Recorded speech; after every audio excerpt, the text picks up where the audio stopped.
New chapter of the syllabus. आपलं first part मधलं 3rd number chapter पाहणार आहोत आपण. ते आहे ionic equilibria. 3rd number chapter ionic equilibria. आता आयोनिक इक्विलिब्रिया म्हणजे काय? 3rd नंबर चॅप्टर आपल्याला सोल्युशन नंतर काल सोल्युशन झालं होतं आपलं. आज आपण आयोनिक इक्विलिब्रिया पाहून आहोत. What is mean bye ionic equilibria? Ions, ionic. Ionic means what? Ions. Ions. आता आयन्स मध्ये काय असते? पहिल्याला आपल्या काही कन्सेप्ट जे आहेत ते समजून घ्या. इलेक्ट्रोलाइट म्हणजे काय? Strong solution, strong electrolyte, weak electrolyte म्हणजे काय? अजून आयोनिक सोल्युशन म्हणजे काय? इक्विलिब्रियम म्हणजे काय? केमिकल इक्विलिब्रियम म्हणजे काय?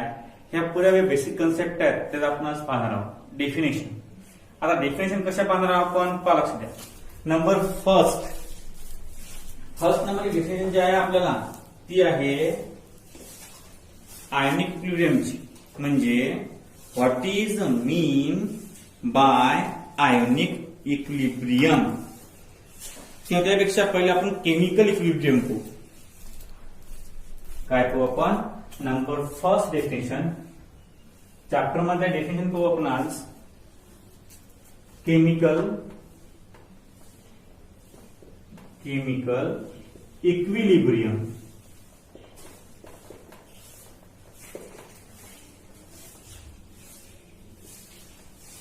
Chemical equilibrium.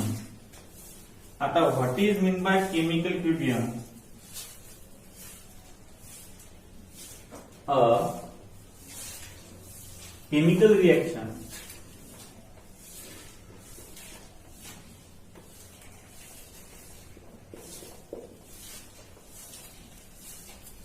is said to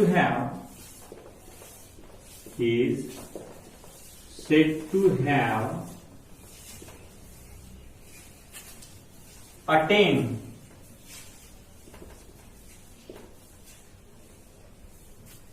equilibrium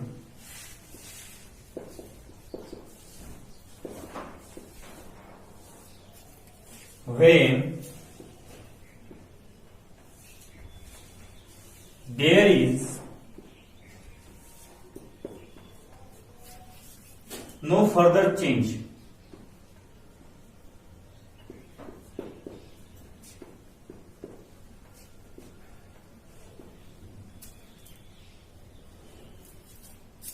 in concentration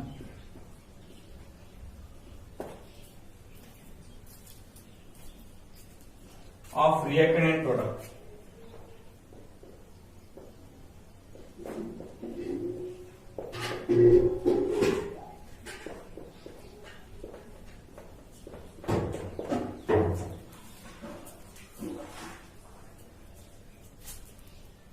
That is the rate of forward and reverse reaction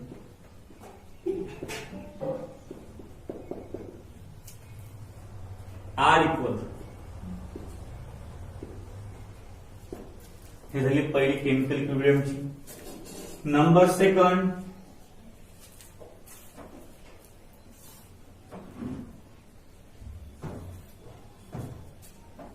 electrolyte.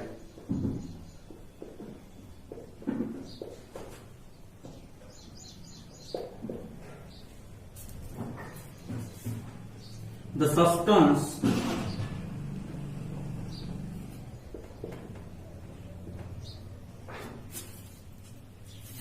which undergo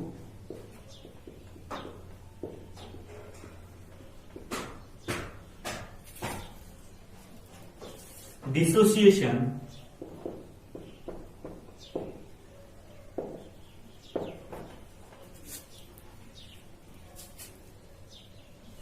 to a great extent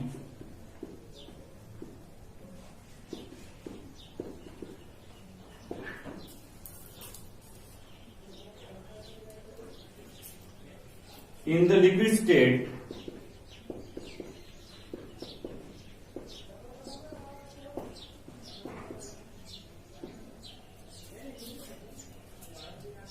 or a solution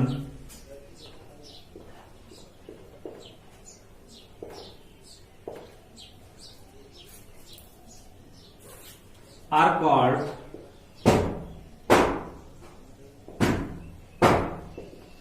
electrolyte.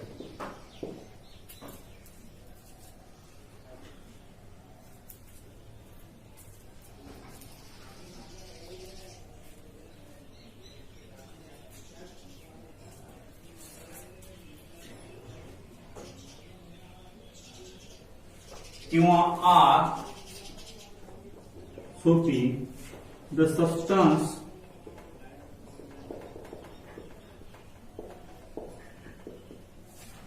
which dissociate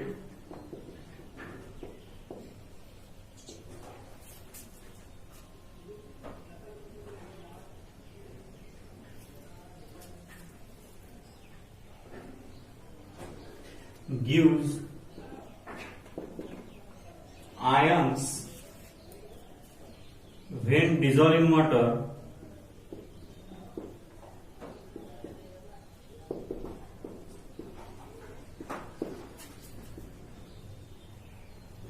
are called electrolyte.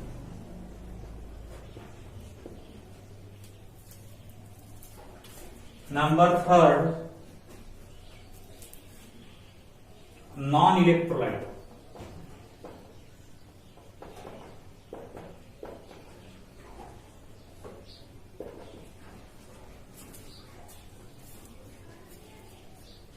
The substance which does not ionize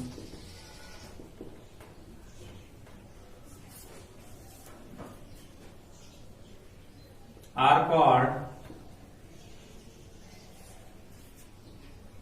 non-electrolyte.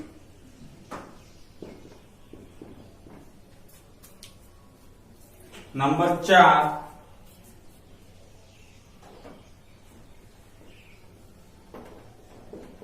Ionic equilibrium. लक्ष द्या. आता आलो आपण आपल्या पाठाच्या नावावर. लिहा. The equilibrium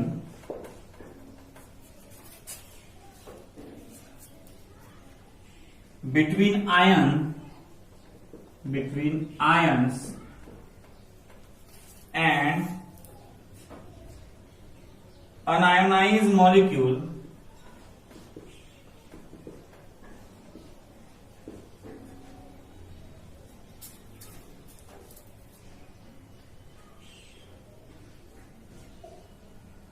in aqueous solution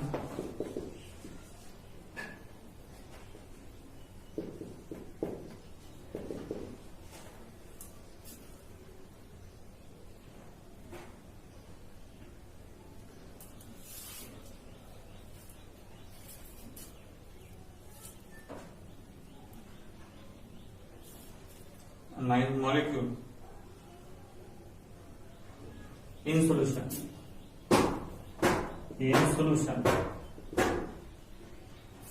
is called ionic solution.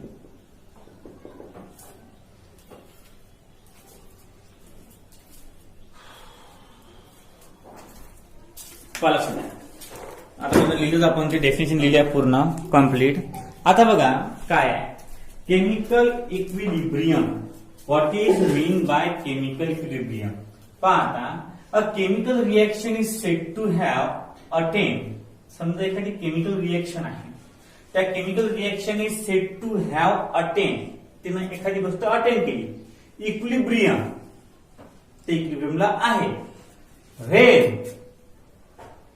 when there is no further change in a concentration of reactant and product, that is the rate of the forward reaction and reverse reaction are equal. लक्षात घ्या.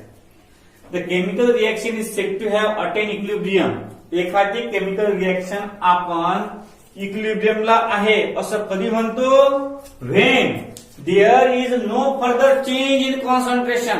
त्याच्या concentration मध्ये change नसला पाहिजे. Reactant असो की product असो, प्रोडक्टचं concentration आणि रिएक्टंटचं कॉन्सन्ट्रेशन ज्यावेळेस चेंज होत नाही त्यावेळेस आपण म्हणतो की ती रिएक्शन केमिकल इक्विलिब्रियमला आहे. आता बघा, इलेक्ट्रोलाइट म्हणजे काय?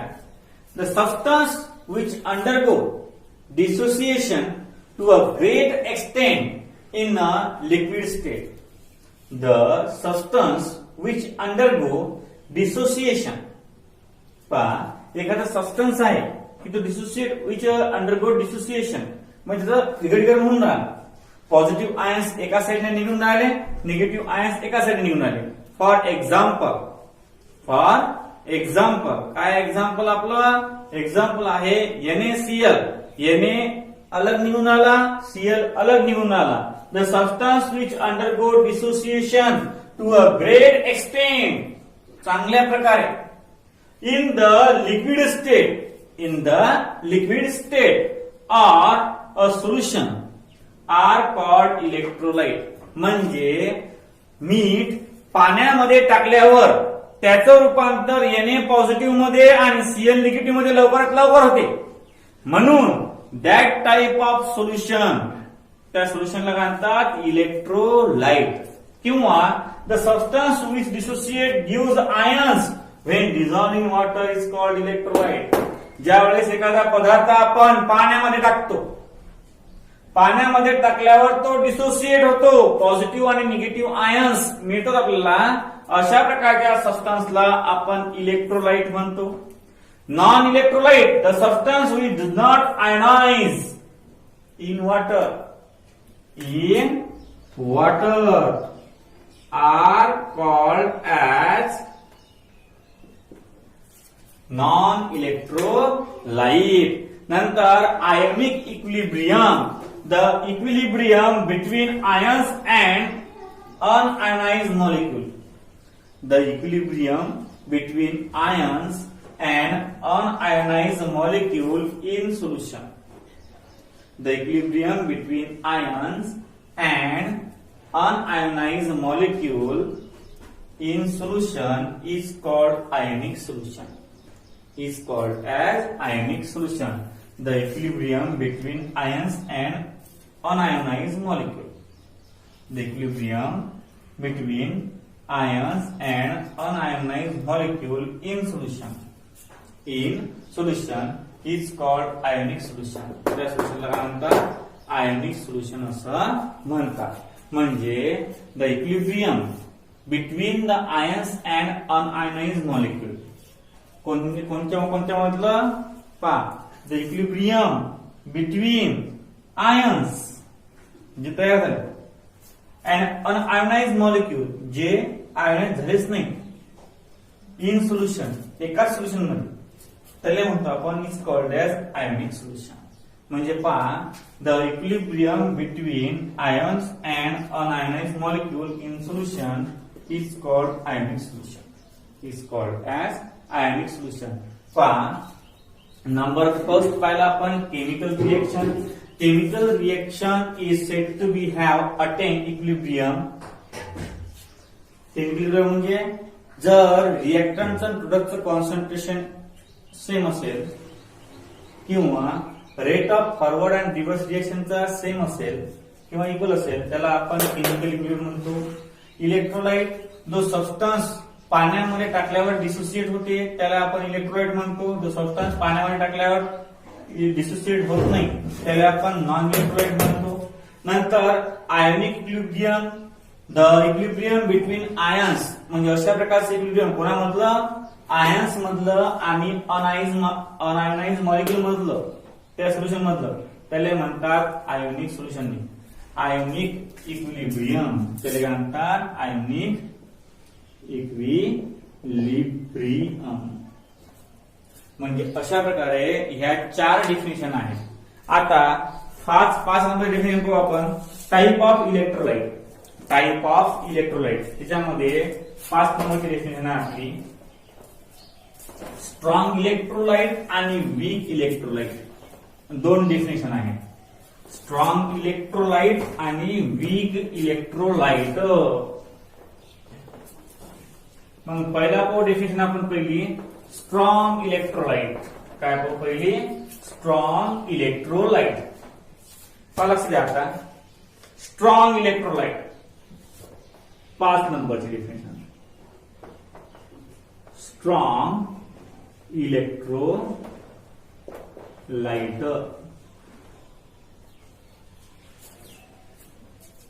The electrolyte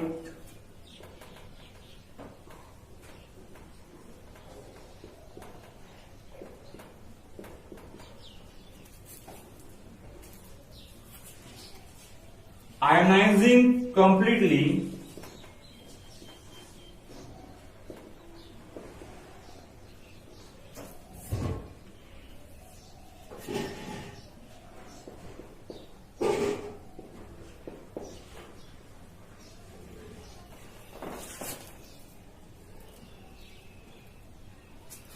or almost completely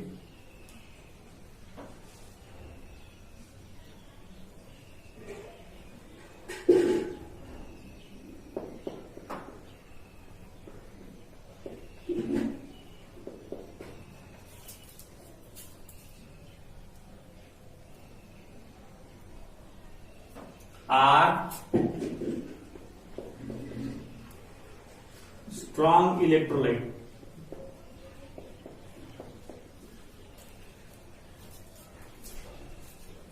number 6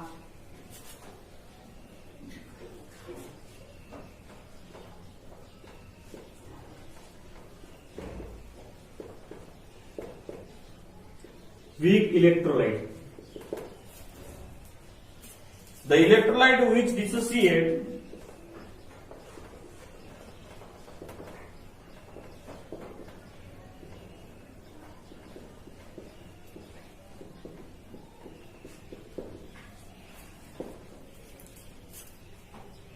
to a smaller extent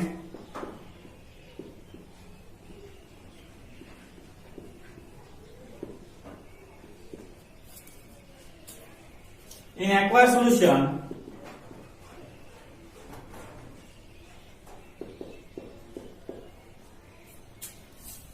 are weak electrolyte.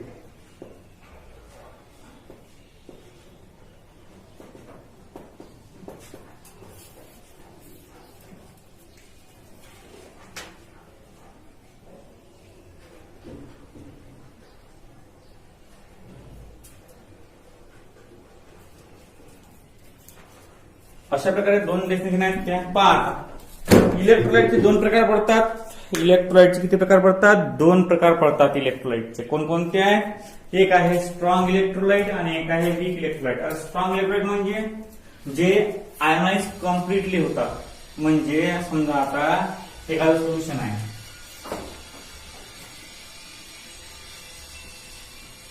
H2SO4, याला आपण डिझॉल्व्ह केलं तर याच्यापासून डायरेक्ट ट्वाइस H पॉझिटिव्ह आणि SO4 डायनिगेटिव्ह बाहेर निघते डायरेक्ट. मग हे काय होणार आहे? कम्प्लिटली आयोनाइज होऊन राहिले आणि ऑलमोस्ट कम्प्लिटली, म्हणजे त्या सोल्युशन मध्ये काहीच राहत नाही. स्ट्रॉंग इलेक्ट्रोलाइट डायरेक्ट अलग, पॉझिटिव्ह आयन्स अलग, निगेटिव्ह आयन्स अलग, कम्प्लिटली म्हटलं इथं. काय म्हटलं? Completely. Are called as strong electrolyte. Example आहेत स्ट्रॉंग ऍसिड्स. स्ट्रॉंग ऍसिड्स आणि एक्झाम्पल काय ना वीक ऍसिड की जे डिसोसिएट होत नाही, स्मॉल एक्सटेंट म्हणजे कमी प्रमाणात as compare to strong electrolyte. Strong electrolyte आणि वीक इलेक्ट्रोलाइट याच्यामध्ये हाच फरक आहे. स्ट्रॉंग इलेक्ट्रोलाइट म्हणजे काय होते? स्ट्रॉंग इलेक्ट्रोलाइट म्हणजे हे अशा प्रकारचे अशा प्रकारचे इलेक्ट्रोलाइट, अशा प्रकारचे सोल्युशन. इलेक्ट्रोलाइट म्हणजे काय रे? सोल्युशन आहे. काय आहे? सोल्युशन. पाण्यामधलं सोल्युशन, त्याला आपण इलेक्ट्रोलाइट म्हणतो. इलेक्ट्रोलाइट सिम्पली काय आहे की समजा एखाद्या आयनचं आपण सोल्युशन केलं आणि त्यातून जर इलेक्ट्रिसिटी फ्लो झाली तर ते झालं इलेक्ट्रोलाइट. मग स्ट्रॉंग इलेक्ट्रोलाइट कोणता आहे? जेवढे आयन्स जास्त तो स्ट्रॉंग इलेक्ट्रोलाइट आणि जेवढे आयन्स कमी तो वीक इलेक्ट्रोलाइट. म्हणजे जेवढा एखादा कंपाऊंड आयोनाइज होणार तो स्ट्रॉंग आणि कमी प्रमाणात झाला म्हणजे वीक. अशा प्रकारे दोन डेफिनेशन आहेत त्याच्या. आता पहा टाइप ऑफ इलेक्ट्रोलाइट झाले आपल्या. आता आपण एकूण 6 डेफिनेशन पाहिल्या. नंबर फर्स्ट पाहिले आपण केमिकल इक्विलिब्रियम. केमिकल इक्विलिब्रियम म्हणजे काय होतं रे?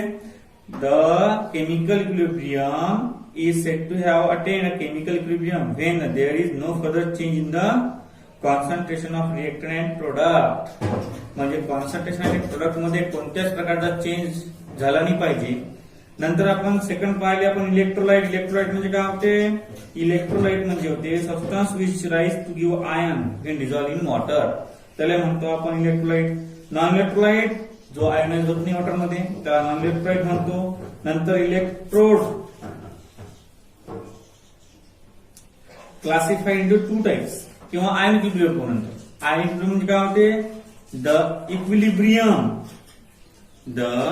Equilibrium between ions and unionized molecule is solution is called as ionic equilibrium. नंतर इलेक्ट्रोलाइटचे दोन पार्ट पडतात, स्ट्रॉंग इलेक्ट्रोलाइट आणि वीक इलेक्ट्रोलाइट, जे तुमच्या समोर आहे डोळ्यासमोर. स्ट्रॉंग म्हणजे जो कम्प्लिटली आयोनाइज होते, स्ट्रॉंग ऍसिड, आणि वीक म्हणजे जो कम्प्लिटली आयोनाइज होत नाही. आयोनाइज झाल्यावरही स्मॉलर कंटेंट मध्ये देते, त्याला म्हणतात वीक इलेक्ट्रोलाइट. आता पुढची डेफिनेशन मोस्ट इम्पॉर्टंट आहे तुम्हाला. हे पुढे डेफिनेशन झाली तुमची की फार चांगलं होईल, कारण ते तुम्हाला एक्सरसाइज मध्ये सुद्धा आहे आणि इम्पॉर्टंट सुद्धा आहे. डिग्री ऑफ डिसोसिएशन खूप वेळा नाव आलं शिकून.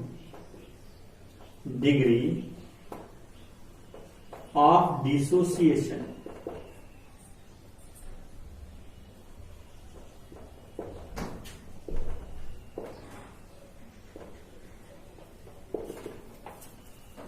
याला अल्फा म्हणतात. पहा, the degree of dissociation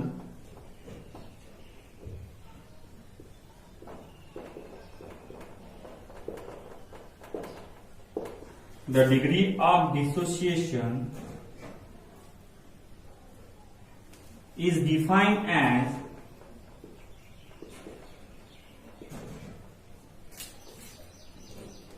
the fraction of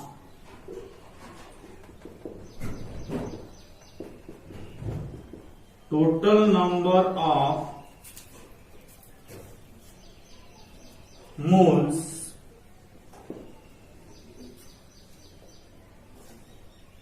of the electrolyte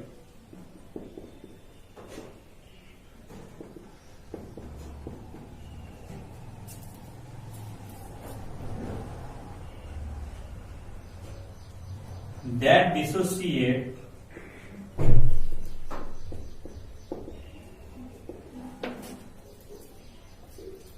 into its ion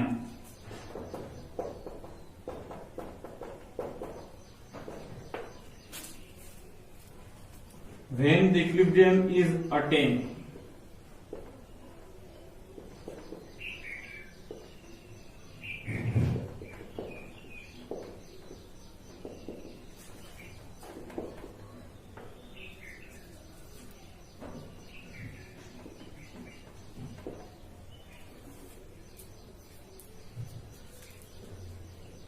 हे डेफिनेशन लिहा. एक तर मग आपण जे सोल्युशन मध्ये पाहिजे ते अल्फा डेफिनेशन ते लिहा, कारण हे सोल्युशन मला अलग वाटून राहिली.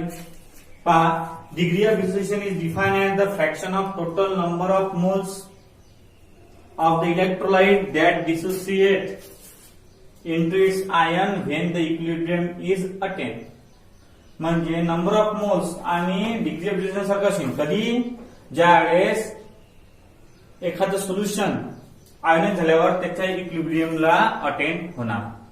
आता हे करा, एक तर मग सोल्युशन मध्ये पाहिलं आपण अल्फाची डेफिनेशन, ते करा. दोन पैकी कोणतीही करा चालते, दोन पैकी कोणतीही करा चालते. हे करा, एक तर मग ते करा. आता तुझं म्हणणं काय आहे power, the degree of dissociation is define as, the degree of dissociation is define as the fraction of total number of moles, the fraction of total number of moles. Fraction आहे, फ्रॅक्शन म्हणजे भागाकार आहे. Total number of moles of electrolyte that dissociate into its ion when the equilibrium is attained. When the equilibrium is attained. अशा प्रकारचा concern आहे, अशा प्रकारचा काय आहे कन्सर्न आहे. आता एकूण आपल्या किती 7 डेफिनेशन झाल्या. ह्या 7 डेफिनेशन तुम्हाला लर्न करायचे आहे. काय करायचे आहे, लर्न.